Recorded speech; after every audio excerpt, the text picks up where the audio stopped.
coronavirus est une chance ou une malchance? C'est une malchance pour le monde entier. Parce qu'une maladie qui fait des victimes, une pandémie qui fait peur, qui sème la terreur partout, qui brise l'économie mondiale et qui amène les gens à rester chez eux, à ne pas être capables d'aller travailler. C'est une malchance, aussi bien pour le monde entier que pour le Togo en particulier. Donc on ne peut pas parler de chance. En tout cas, nous, la revendication de notre victoire ne tient pas compte du coronavirus. C'est vrai que nous sommes conscients que cette pandémie existe.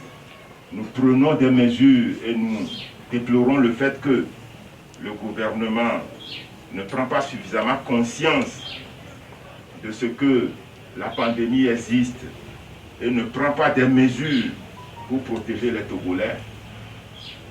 On a décrété un couvre-feu. Normalement, dans d'autres pays, lorsqu'il y a couvre-feu, on profite de la nuit pour désinfecter tout le pays, les marchés, les lieux publics.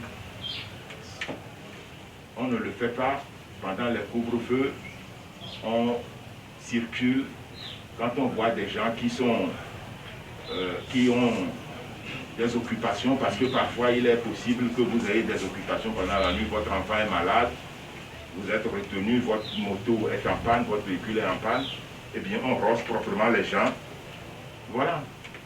Donc il n'y a pas de mesure efficace. Les gens pensent qu'on a rendu l'électricité gratuite alors qu'on parle de la tranche sociale qui ne fait pas plus de 2000 francs. Voilà, on a suspendu les activités des étudiants, on n'a pas prévu de mesures d'accompagnement.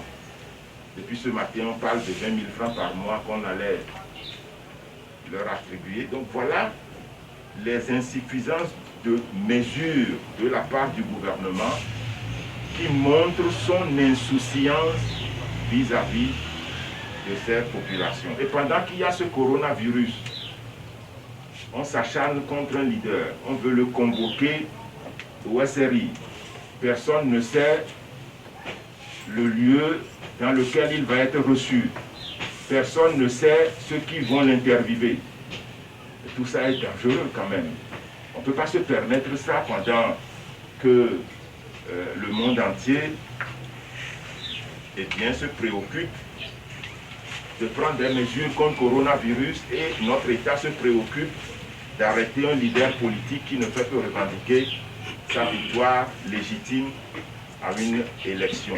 Donc, peut-être que c'est une chance pour le gouvernement, mais pour nous, au sein de la dynamique CODRO, c'est une malchance pour le Togo, c'est une malchance pour le monde entier.